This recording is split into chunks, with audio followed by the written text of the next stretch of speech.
Soyez les bienvenus sur notre page Facebook et sur ce moteur d'idées en direct avec Charlotte Mbou.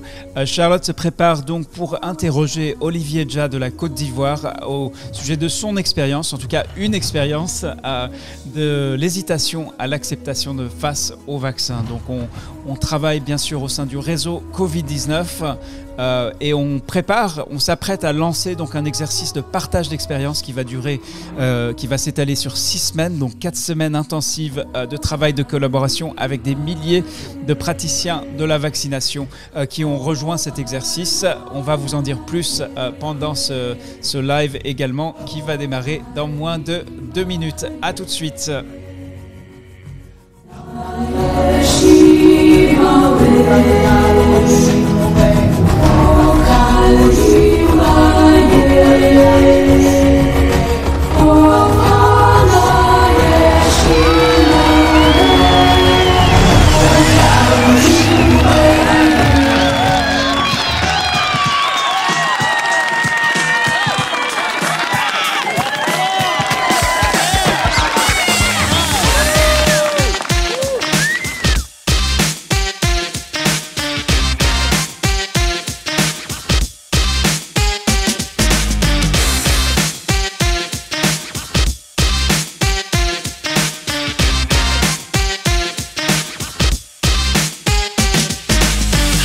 Voilà, on démarre dans moins d'une minute, un nouveau live avec Olivier Dja de la Côte d'Ivoire pour nous parler donc de l'hésitation à l'acceptation face au vaccin. À tout de suite.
Bonjour et bienvenue à toutes et à tous. Il s'agit donc d'un live. On appelle ça le moteur d'idées en direct avec des praticiens de la vaccination du monde entier. Je suis Reda Sadki de la Fondation Apprendre Genève et je suis bien sûr avec Charlotte Mbou qui a préparé l'entretien qu'on va avoir aujourd'hui avec Olivier Dja.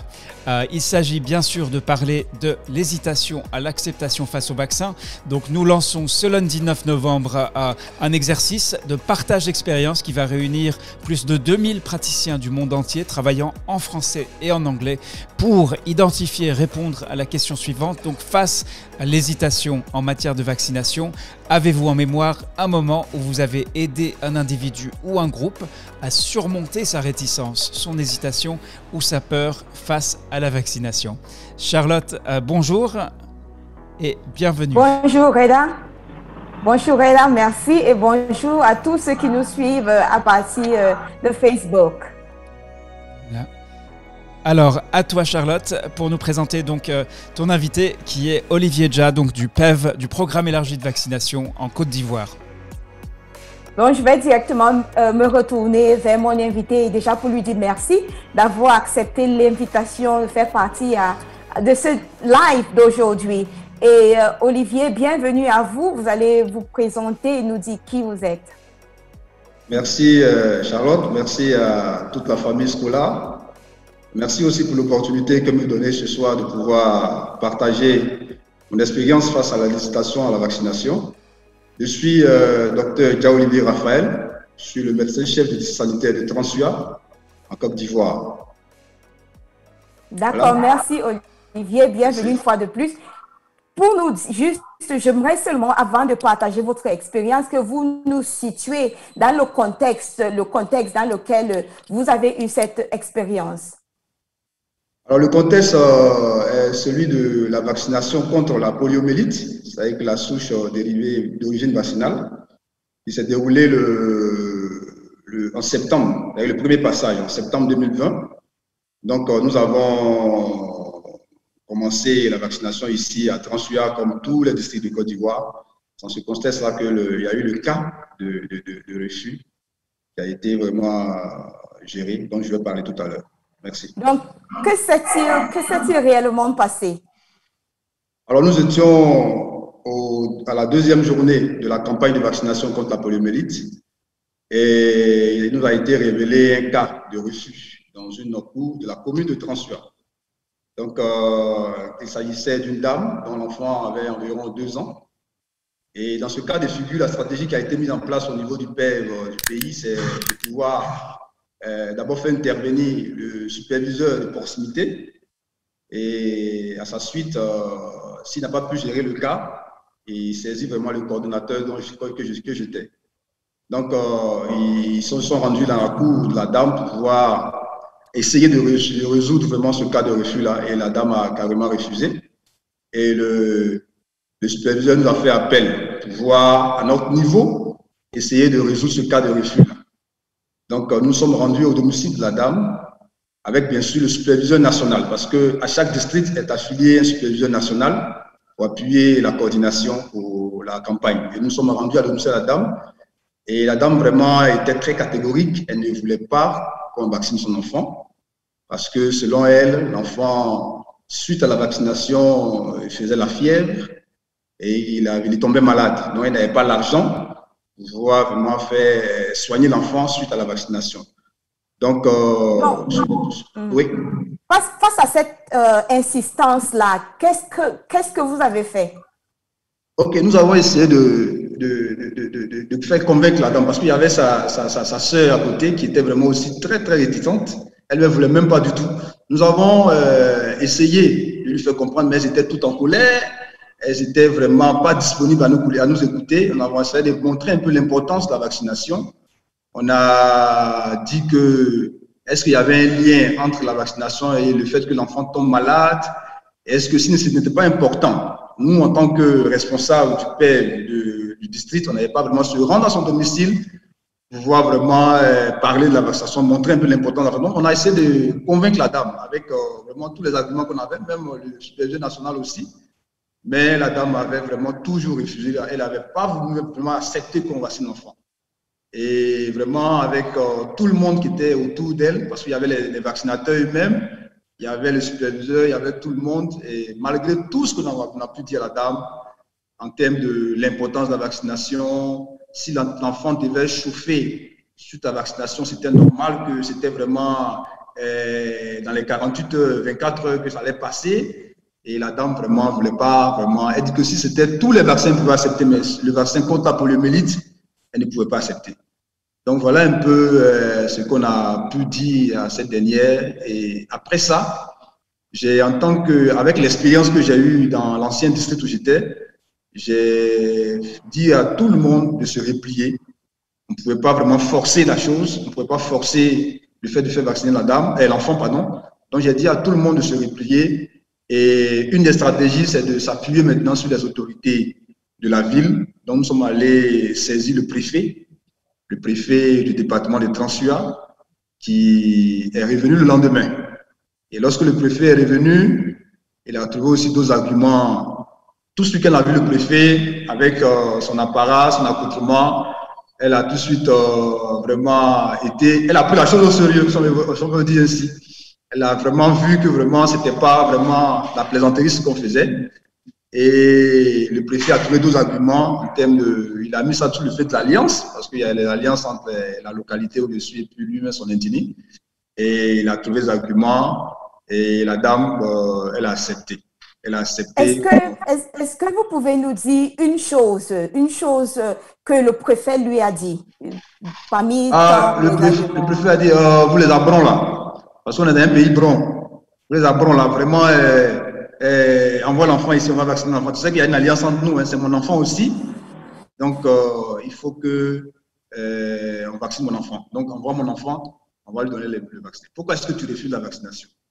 Et elle a donné les mêmes arguments. Donc, voilà un peu quelques astuces que le préfet... Mais j'aurais appris après que le préfet connaît, la dame connaissait déjà le préfet. Voilà. Donc, ça a été aussi un argument positif pour pouvoir la faire convaincre pour accepter la vaccination. Voilà, c'est ce que je peux dire.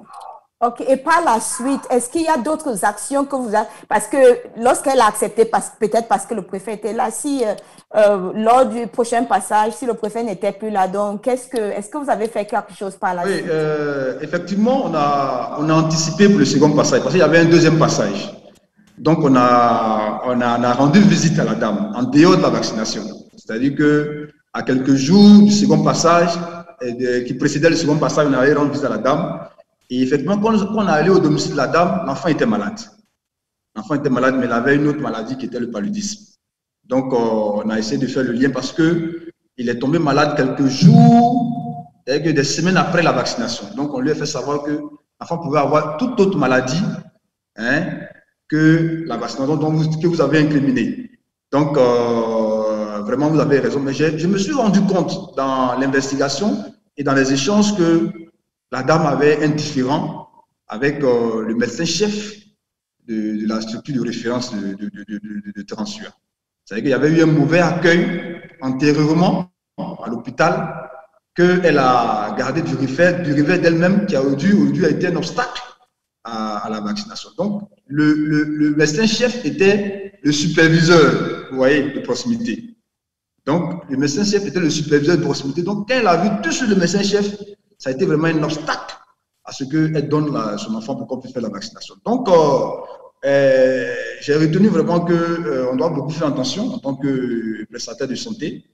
On doit vraiment accorder un bon accueil parce que les actes qu'on pose peuvent avoir vraiment des conséquences dans le futur sur nos actes de santé. Donc, c'est cette leçon-là que vraiment j'ai vraiment saisi. La dame, même le même jour, j'ai même remis 2 000 francs, une somme de 2 000 francs pour pouvoir l'aider à pouvoir payer parce qu'on a vu que l'ordonnance qui avait été prescrite, il fallait quand même revoir un peu le contenu. Donc, elle était tellement surprise de faire ce petit geste-là et elle m'a même donné des oranges quand je partais. Je lui ai dit, il ne faut pas refuser la prochaine fois. Hein. Donc, ça a été vraiment des échanges comme ça qui sont déroulés et cette expérience m'a fait comprendre qu'il faut qu'on fasse vraiment attention à nos actes que nous posons dans nos structures de santé parce que ça peut être un obstacle, ne serait-ce que pas forcément la vaccination, mais d'autres actions de santé là où nous travaillons. Parce que c'est des petites localités. Donc, ça fait qu'on doit vraiment beaucoup faire attention dans nos échanges, nos communications, même nos gestes en tant qu'agents de santé, là où nous sommes. On doit vraiment ne pas freiner nos actions plus tard. Donc, voilà un peu ce que je peux dire. Merci beaucoup, Olivier, pour ce partage d'expérience. Juste pour vous rappeler que nous avons des gens qui nous suivent à partir de Facebook. Donc, je vais me retourner vers Reda. Reda, y a-t-il des questions ou des commentaires? Parce que lorsque vous parlez, ils ont la liberté de poser des questions ou des commentaires sur Facebook pour le moment. Oui, alors déjà, je veux saluer ceux et celles qui nous suivent sur Facebook. Et puis, en fait, j'ai j'ai certainement une question en rapport avec les discussions qu'on a eues hier dans le cadre de cette série, donc du moteur d'idées en direct, à savoir donc quand on est acteur de santé publique et on se retrouve où en fait la solution, alors ce qui compte en final, c'est le résultat, est-ce que l'enfant a été vacciné ou pas. Mais est-ce que vous aviez discuté en équipe, qu'est-ce que ça veut dire pour des acteurs de santé publique? Alors, faire appel au préfet. Le préfet, bien sûr, c'est le représentant de la puissance publique. Est-ce que c'est un échec en termes de santé publique de devoir faire appel à cette puissance-là pour trouver une solution pour atteindre le but ou pas? Est-ce que vous en avez discuté? Quelles sont vos réflexions là-dessus, Olivier Dja? Merci Reda. Je pense que on ne peut pas dire que c'est un échec parce que c'est la stratégie qui a été mise en place. C'est-à-dire que ici, en campagne de vaccination, bien sûr, hein, c'est-à-dire qu'on est en période de vaccination, quand il y a une campagne, lorsque les barrières, parce que c'est à différents niveaux, c'est-à-dire que les vaccinateurs eux-mêmes essaient d'abord de convaincre la personne. Ensuite, on se rabat sur le superviseur de proximité qui lui aussi essaie et le coordonnateur du district essaie. Bon, on ne peut pas dire que c'est un échec, mais c'est des arguments qu'il faut trouver pour convaincre. Et l'objectif, c'est que l'enfant ou la personne soit vaccinée. Donc, il faut trouver vraiment tous les moyens qu'il faut. Donc, c'est une stratégie qui est mise en place localement. Si c'est dans une localité où il y a un sous-préfet ou bien une autorité, ça peut être le chef du village, ça peut être le chef de coutumier et autres, des leaders d'opinion qui nous aident vraiment à atteindre l'objectif. Donc, c'est ce que je peux dire. Merci. À vous. Très bien. Et alors, l'autre question un petit peu qu'on se doit de poser à l'heure actuelle, c'est évidemment donc, cet exemple, j'imagine c'était bien antérieur à l'arrivée de la pandémie Covid-19. Quelle est votre appréciation? À quoi est-ce que vous vous attendez? À quoi est-ce que vous vous préparez en matière d'hésitation face à la vaccination avec cette pandémie?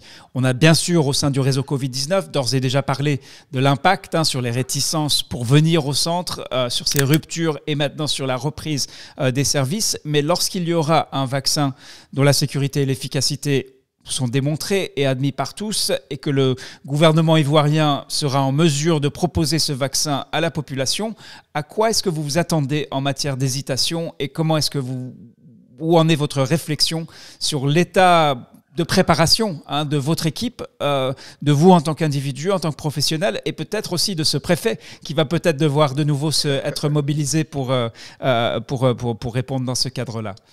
Merci Reda. Je pense que c'est une très belle question. À mon sens, il faut en termes de préparation, à mon avis, il faut vraiment beaucoup accentuer sur la communication. Il faut beaucoup accentuer sur la communication avant l'introduction même du vaccin parce que, vous savez, la Covid a été vraiment la source de beaucoup d'obstacles et d'hésitations en matière de vaccination.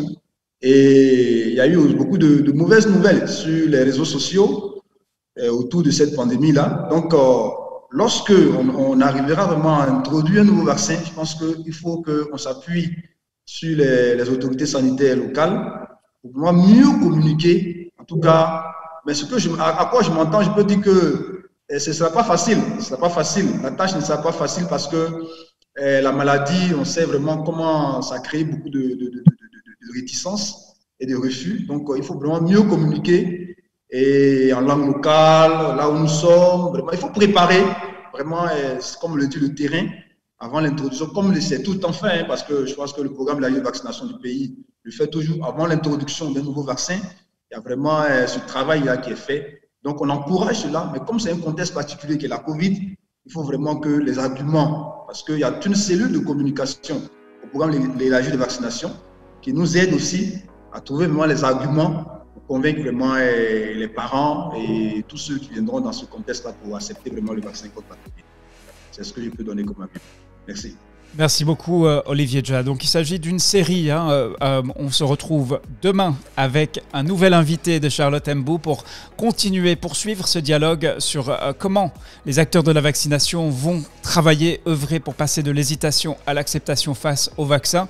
On commence donc par regarder ce qui a pu se faire par le passé pour atteindre l'objectif, quels ont été les différents moyens, méthodes, approches utilisées, qu'est-ce qui a fonctionné plus ou moins bien pour en tirer le son et regarder se tourner donc vers l'avenir face au Covid-19. Merci Charlotte Mbou. Je tiens à souligner qu'Olivier Dja nous a dit avant de prendre le direct qu'il il est un scolaire, un ancien du réseau scolaire. Il en est à son septième formation réussie bien sûr et on est très content donc de retrouver au fil des ans des professionnels de la vaccination qui contribuent et participent à ce programme.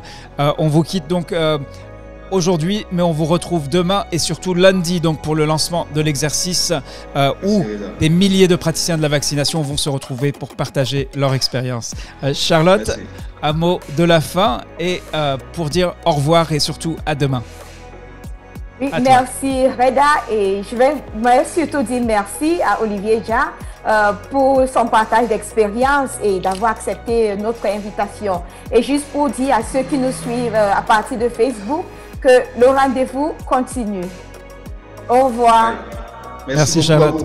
Et on applaudit donc les praticiens de la vaccination qui, ces derniers mois en particulier plus que jamais, ont dû œuvrer pour atteindre les enfants, garder, maintenir les services de vaccination et ce travail aujourd'hui sur la reprise des campagnes, sur le rattrapage des enfants. À bientôt. Merci. Allez, bye.